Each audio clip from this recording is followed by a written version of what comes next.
Hello, hola, and namaste. I'm Darshana, and I'm going to be your host in this virtual space, Pelvic the One Thing.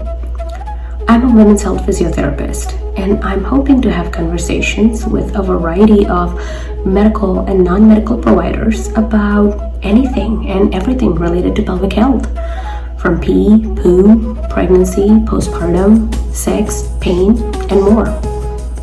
This is a passion project to increase awareness and to get the dialogue started. But this is not medical diagnosis or medical treatment. If you have specific health conditions, please reach out to your providers and do not take your medical advice from the internet. Thank you for spending time with me. If you have any questions, comments, feedback, I would love to hear from you. Let's get started. Everybody, this is Darshana, and today we have with us Dr. Katie McGee. Katie is a Washington native. She is a doctor of physical therapy from University of Washington, and she has her own private practice here in addition to working for one of the biggest hospitals locally, Evergreen, where she sees people from all walks of life. And today I'm particularly excited to have her speak on a topic that is very unspoken about and helping us kind of get clarity on pelvic health when it comes to serving population in the gender diverse area. She's going to speak in just a little bit, but it's an interesting story about how I met Katie. We met at a job interview where I was being interviewed 3 years ago, maybe. I don't know, 2.5, 3 years. Anyway, so I connected with somebody who was interviewing me, and we stayed connected ever since. And I'm so glad that we did. And thank you for doing this, Katie. Katie just has a second baby who's a newborn, and she has still taken out the time to come speak to me today. So I'm very grateful. Thank you so much, Katie. And we are going to get started. So I'm going to have you tell us a little bit about you and kind of your journey and how did you get into doing this? Yeah, so with healthcare for people across the gender spectrum, it's a really challenging time right now. Recently, the current federal administration removed protections in healthcare for people who identify as transgender. It's also Pride Month this June. So for me, it's just, it's definitely on my mind, everything that my friends who are transgender are going through right now. So I wanted to use this podcast as a chance to highlight some of what we can do and how patients can be helped.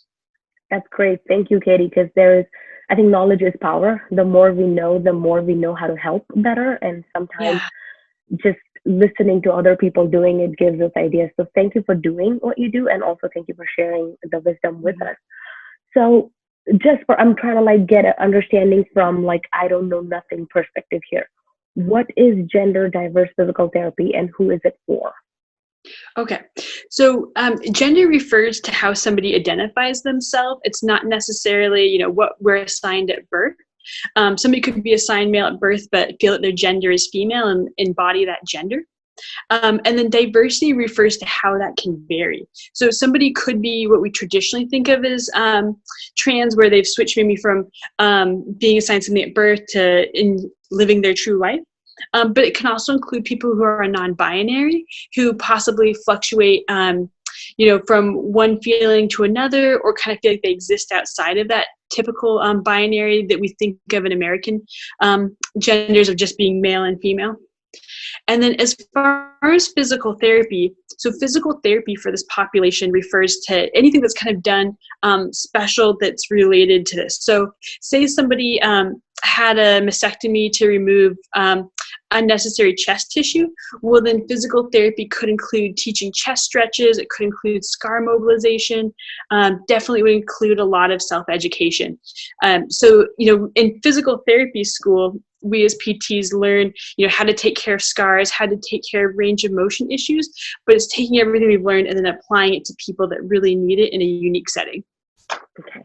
So not necessarily then just limited to pelvic floor physical therapy for pelvic floor problems, but it is also basically application of all physical therapy problems just done with a different objective at the time for a different person in a given situation. Is that accurate? So it's basically physical therapy, just addressing it from a different functional outcome. Yes. So when it comes to pelvic health for the discussion that we have, what are some of the common complaints or common pelvic floor dysfunctions that you see? Yeah, the most common pelvic floor dysfunction I see is pelvic pain. And this isn't surprising. Estimates of the general population that 10% of us have pelvic pain. And so what's common is common. Pelvic pain can be common in somebody who's cisgendered, but it can also be really common in somebody who's transgendered. Okay. And other than pelvic pain, so when we are thinking about pelvic floor dysfunction, a common conception or misconception rather is it's related to or around surgical interventions. So do you see your patients mostly pre-post surgery, or it doesn't have to be related to a pelvic surgery? What's really interesting is I actually see most of my people pre-surgery. So Evergreen Health, where I do most of my work, is a public hospital. And so we're one of the main hospitals for people who are under 18. And so I actually see people, late teens, early teens a lot around gender issues. And these are people where they're maybe just coming into their identity, or they're not quite ready for surgery yet, but it's on the horizon. A lot of the people who I work with in the kind of late teens, early 20s crowd also are using hormones, and so some of those hormones may have implications for the pelvic floor. For example, if someone's a transgendered man, they might be taking testosterone, and then that testosterone could affect some of their genitals. For example, lead to tissue irritation in the vulva, that sort of thing. Okay.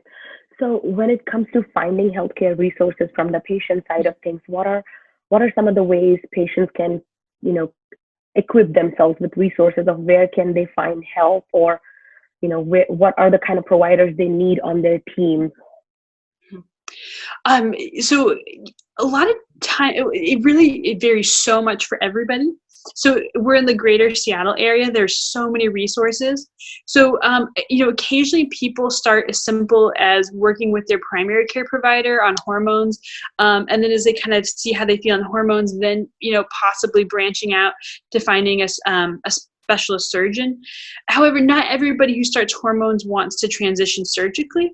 That's one misconception we come up against a lot, is like, oh, you're transgender, you're going to go for surgery. And, quite a number of people who consider themselves transgender may only use hormones. And some people who are, transgender may never actually medically transition. It may just be something in how they express themselves. Okay. And so what are some of the resources for a physical therapist and somebody who is a practicing physical therapist, not necessarily a pelvic health therapist, or one who wants to become a better or a wholesome clinician in terms of addressing concerns for gender diversity? What are some of the resources they need to know for themselves and also for sharing with their patients? Gotcha. So for the physical therapist, I mean, it can be as simple as, starting to read online. There are a few different case study articles out there in the physical therapy literature as far as, say, treating different issues like chest tightness, low back pain, that kind of thing. What I would recommend, though, going beyond just reading, would probably be taking some sort of a course. Right now, in the middle of the pandemic, everything's online. So quite possibly finding a webinar, introduction to gender health, 101 kind of level things. Fortunately, a lot of the gender physical therapy medicine education is moving online. I noticed that the American Physical Therapy Association has moved their 2-day class online, which is really exciting, as a live webinar. So for anybody listening, that could be a great option as well for the more advanced clinician. And, just research tells us that finding compassionate healthcare can be very challenging for patients in the gender diversity population. So coming from that point of view of, it sometimes helps to have a rundown of what am I expecting, like what to expect, so they know for themselves to set a bar of what is competent healthcare when it comes to pelvic floor physical therapy. So, and also pelvic floor physical therapy can be intimidating in general because it's such a private appointment, private doctor's appointment. So if you can kind of give us a little bit of like what to expect, do I have to undress? Like, what are the questions you will be asking? What if I don't want to undress? Like, how are we addressing all of those concerns? So typically with pelvic floor physical therapy, we might just spend the first visit simply talking. So things that a PT and a client might talk about are, what's the main thing that brings you in here? How long has it been going on? What is it getting in the way of? How can we help you live your life? And then once we get that basic information, then we can lay out treatment options. So say someone comes in for pelvic pain, treatment options could, involve not like going in somebody's bubble space at all. It could focus on relaxation training, stretching, yoga-based care, something that works for that person. But if somebody is interested in kind of more traditional pelvic floor physical therapy, that certainly can include hands-on techniques for decreasing pain. We often call this manual therapy. Okay. And what if somebody is particularly having concerns about what are the language around a physical therapy session? Like, what are the words that are used for generals, or how can they specify their comfort level of what they want or don't want? Mm-hmm. One of the most important parts of being a physical therapist is to not assume and ask people.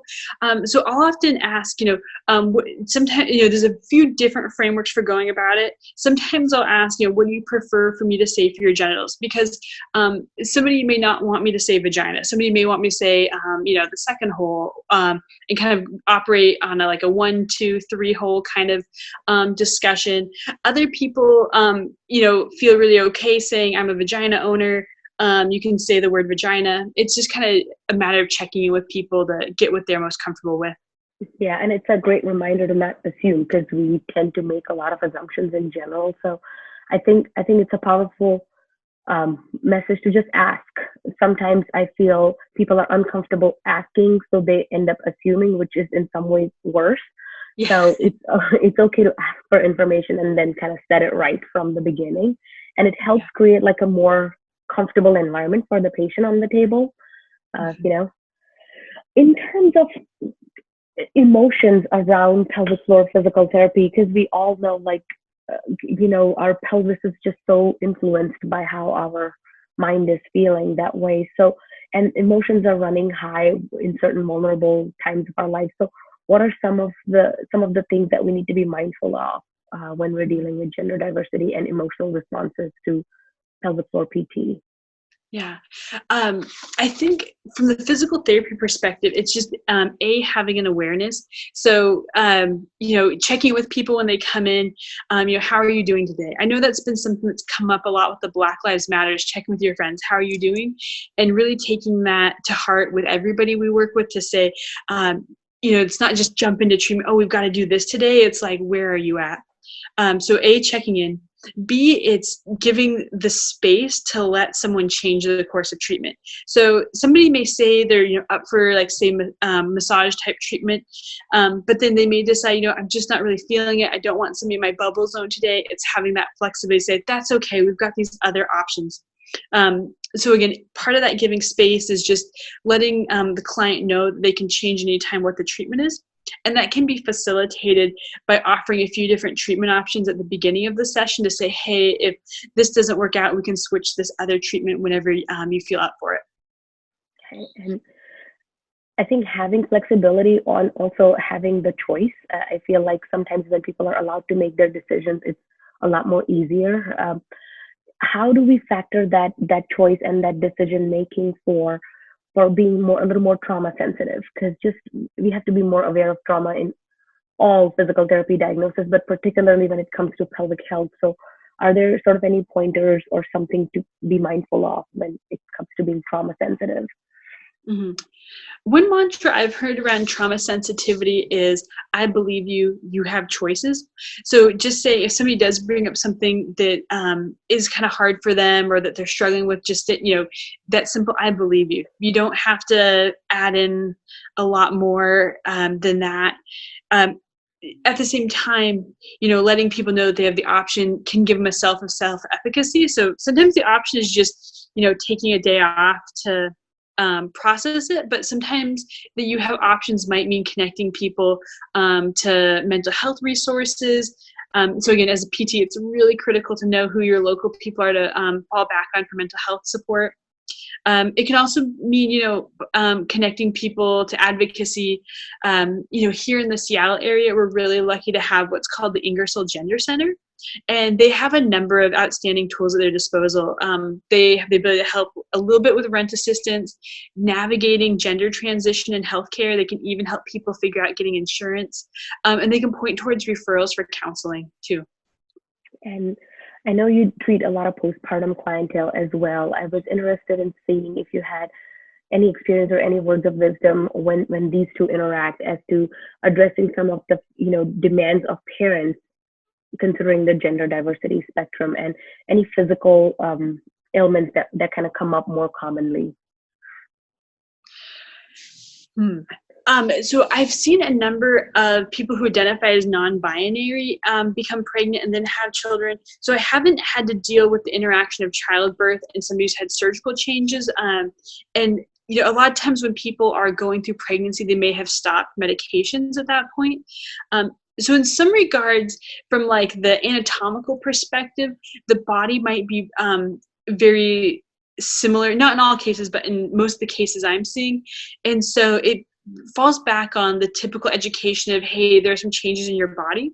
But what I think I would probably emphasize a little bit more for somebody who's postpartum and identifying as transgender outside of the gender binary would be, really focus on what you're feeling and have some awareness in what you're feeling. Because I think what's so hard with parenthood is there's just so many overwhelming things going on. It can be really tough to pay attention to what's happening in your body, whether that's pain, bladder dysfunction, bowel dysfunction. And new parents deserve care for those issues as just like any other parent. And so I guess what I'll say is that there's no one thing that's unique, but that I think the emotional demands of having to be a parent, having to live in a society where you're not getting necessarily the best emotional support from everybody else can be really challenging. And so it's just tough to find time to focus on the body through no fault of anybody's. Yeah. And I know you've said how important the team approach is because, you're always more effective when you're collaborating with other people who are good at their craft. So what are some of the team players, if you will, that you want to keep on your radar to just sort of, I know we need a mental health provider that in your local area. What are some of the other providers? Because sometimes I find that I'm the first person patients are talking to, so they don't necessarily have an established team. So thinking as a PT who's kind of thinking far ahead, you might possibly need this. So, because sometimes it takes a while to find the provider that's the right match for you. So what kind of team members I'm looking for to best kind of offer care?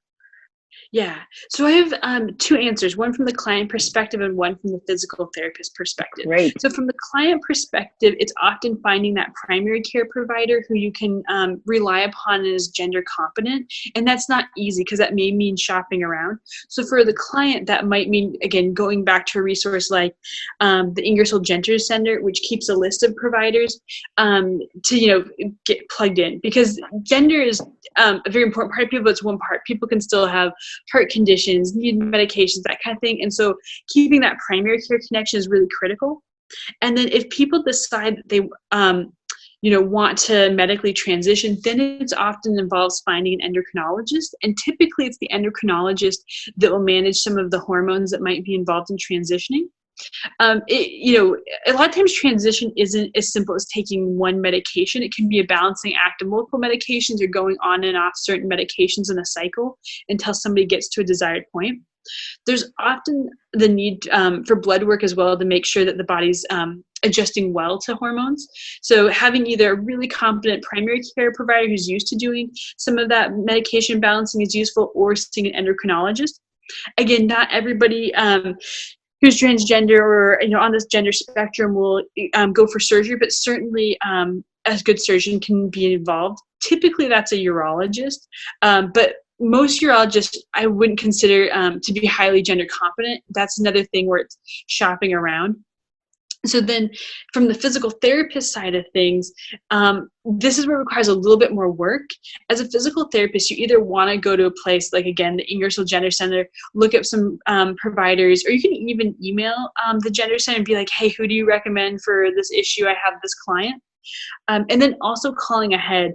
I unfortunately had the experience where somebody was a vagina owner. I, called a urogynecologist, a person that usually takes care of people with vaginas, and they said, oh no, we won't treat that client. And I felt really glad that I had called ahead, because technically that's discrimination for that provider not to take that client on. And like, gosh forbid that client had showed up in that provider's office just because that's somebody who I commonly refer to. So as a PT, if it's somebody local that isn't coming recommended from, say, a gender center, then like calling to make sure they're going to make sure that they do that as well. Yeah, and good for you for taking that extra step that saved a lot of trouble for the actual client. So in terms of the team approach, what do you find in your practice most? Is this something that you are bringing up for patients to have as a discussion as a default, or is this something that the patient is bringing up to you in terms of, do they have competent team taking care of it? Or how does it typically look like in a hospital setting? Gotcha. So in an outpatient hospital setting, usually the team is pretty individualized. So sometimes, so say if somebody has is going to have a baby, like they know they're going to have an obstetrician or midwife, they're probably going to have, the nurse, nutritionist might follow up, all of those kind of people might be involved. But for transgender care, it's really unique. So I was working with somebody who was just using hormones for transition, and they wanted help finding a speech therapist. And, the speech therapist in my outpatient setting hadn't worked on supporting people with their voice and intonation, all that before. So it meant calling around and eventually finding somebody to be on that person's team. Now, some people who are going through transition may have a really big team, because like if you're going through transition, that means you're plugged in as far as endocrinologist, possibly a surgeon. Mm-hmm. But the team may kind of shrink back down when somebody's sort of reached the point they want to, or if they're pre-transition, they just may not have much of a team at all. So I think as PTs, we shouldn't assume like, oh, you need this, or, oh, because you're transitioning, you must have a mental health therapist, because it must be so hard. It's more asking people like, hey, what would help you out? Because kind of like me, it's like, oh my gosh, even just finding time to go to the dentist with kids could say be really tough. Finding the time to go to multiple providers can be tough. And so that can just be one piece that's really hard for people who are gender diverse, is just, even having the time, the money, the transportation to get to all their providers. Yeah. And before the list can add up and you have a calendar full of appointments, is there sort of like a default line of action that happens when somebody makes a decision towards having a gender affirmation surgery? There's an organization called WPATH that's considered the main worldwide overarching organization for kind of laying out those guidelines. So WPATH would be one, you type that as an abbreviation, be one way to kind of find those guidelines. And that lays out the typical steps. Like, kind of in the old days, so to speak, it would be something like you'd have to have multiple psychologists sign off before you could have treatment, all sorts of documentation, that kind of thing. And nowadays the guidelines have been changed so there's not so much gatekeeping, so that people can get quicker access to the treatment they need. Oh, great, because that's kind of like helpful to plan as to which things they need to get lined up. I think this was all of my questions in terms of just orienting and getting resources for people or healthcare providers from the patient side or provider side to just kind of get oriented. So thank you, Katie, for all of that. Is there anything that comes to mind that feels like we should have talked about that and I didn't ask a question about it? Oh gosh. Speaking just a little bit more about resources for clients, one resource I really like is the Trevor Project. And so that refers to a man who was brutally beaten in Wyoming and unfortunately passed away decades ago. But his legacy lives on, and a lot of support for the LGBTQIA community. And so the Trevor Project, a name for him, that website is thetrevorproject.org, and that's a lot of client-focused information. So if you're kind of wondering, as a client, about different gender issues, if you're wondering about different options, resources, that's a really good place to just start off and branch out. That's great. Thank you. Because I feel like that's a great resource for especially teenagers who are still kind of figure a lot of stuff out. I just feel like if there are like online resources where they don't have to talk to anybody but get credible information. So thank you for sharing that. I think especially for that age group where things can be a little more challenging to figure out. So we are going into the next fun part. I call it the one thing.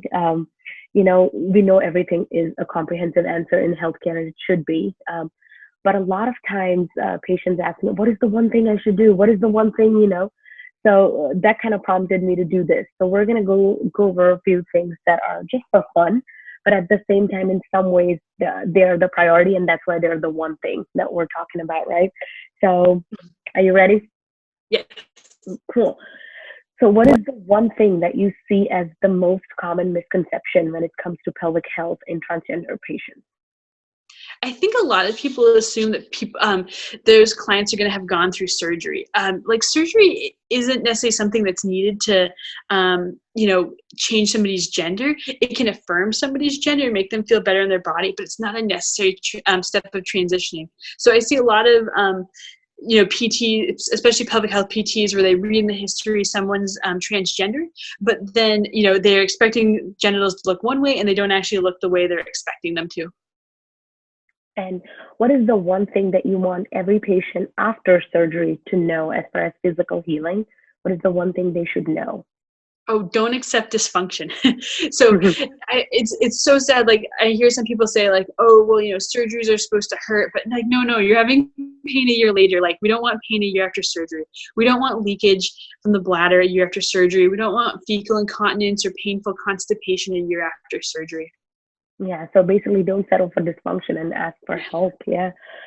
What is the one thing that you want PTs to know when it comes to language? If they are not necessarily a pelvic PT, they're just working for shoulder pain for a patient that is transgender, what is the one thing language-wise you want them to be aware of so they're creating a more welcoming environment for this client? Mm-hmm. So one thing is to ask preferred name. So there's a term called a dead name, and that's a name that refers to somebody from what gender they were often assigned at birth. Now, some people do keep their same name when they're transgender, but a number of people change their name. Unfortunately, it can cost a lot of money and take a lot of time to change people's name legally. And so in hospital records, especially hospital records, we'll often see people's dead name. And so asking, hey, like, what name should I call you? And I mean, just like anybody can have a nickname, it's pretty easy to ask, what do you want me to call you? The second piece would be asking pronouns. This is really tricky. I live I practice on the east side, and some people are very conservative in that area. And some patients, if I ask them their pronouns, get offended, or they just have no clue what I'm talking about. But you could just, if somebody's clearly confused, doesn't know what you're talking about, when you ask them his pronouns, you say, oh, doesn't matter, we'll move on. But for that person where pronouns really matter, that can make a big difference. Yeah, it can. It sure can. What is the one thing that you can tell fellow PTs that they can do to establish themselves as ally or just be of help? Gosh. There are a few different ways. So there's kind of subtle message ways, and then there are more action ways. So like a subtle message way, some clients like to see like a pride flag or a pride sticker somewhere in the office. Some people keep like the Advocate magazine on their lobby, so that the kind of subtle clues that we're not trying to ban gendered expression here, like that we accept that. As far as actual activism ways, really showing up for friends, that could involve going to trans cultural events, signing petitions for trans rights, attending protests for trans rights, showing up a lot more. We understand in healthcare that, we need to support everybody's rights, but it goes beyond the hospital. It's like these rights that we, have currently are only the result of other work that people have put in before, protesting, lobbying, all that. Yeah. It's a very, very wise sentence. I feel like the rights that we have now, we forget that somebody earned them for us. So we need to kind of do that for, the next generation. So it's a great reminder, especially sadly in today's times. What is the one thing that that is like the commonest thing you treat in pelvic floor dysfunction, for gender spectrum? Yeah, it's pelvic pain, and pelvic pain is not very helpful because that can, mean pain from, urinating all the way to pain from tailbone. Honestly, I think I see tailbone pain the most. So that would be the one thing.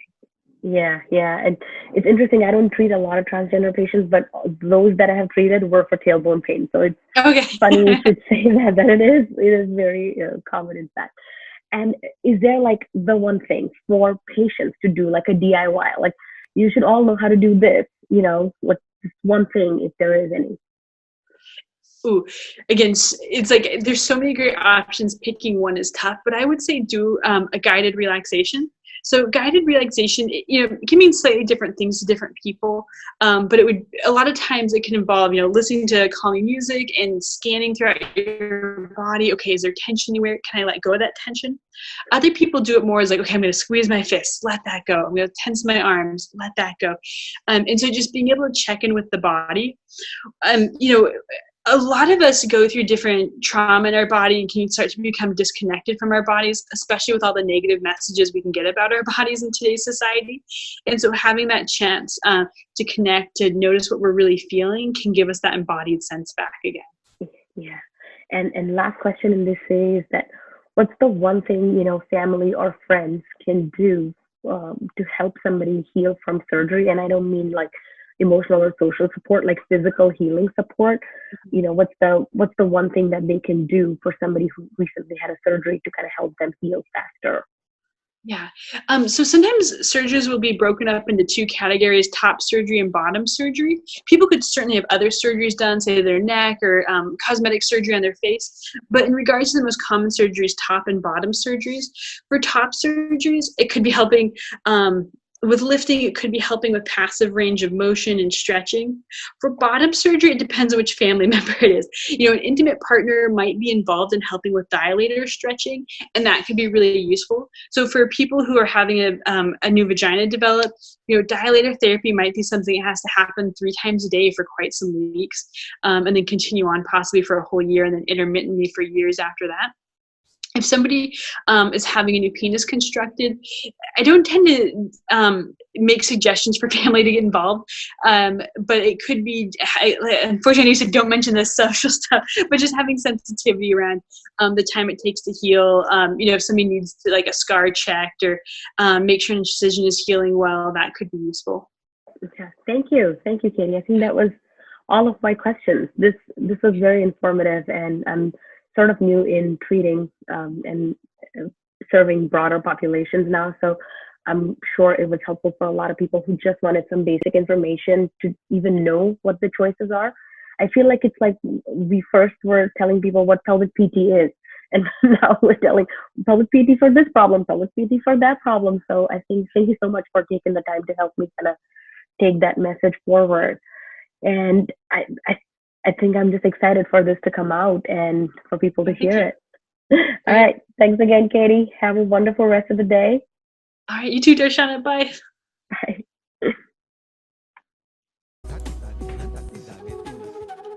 Thank you for listening in. I hope you enjoyed this episode, and I really hope you got something out of it. I appreciate your time, and I enjoy hearing back from you guys. So if there are any questions, comments, or concerns, you know where to find me. If there's a topic that you've been wanting to hear about, reach out to me and I'll see what I can do. Once again, thank you for being here. Stay safe and don't forget to come back. Peace out.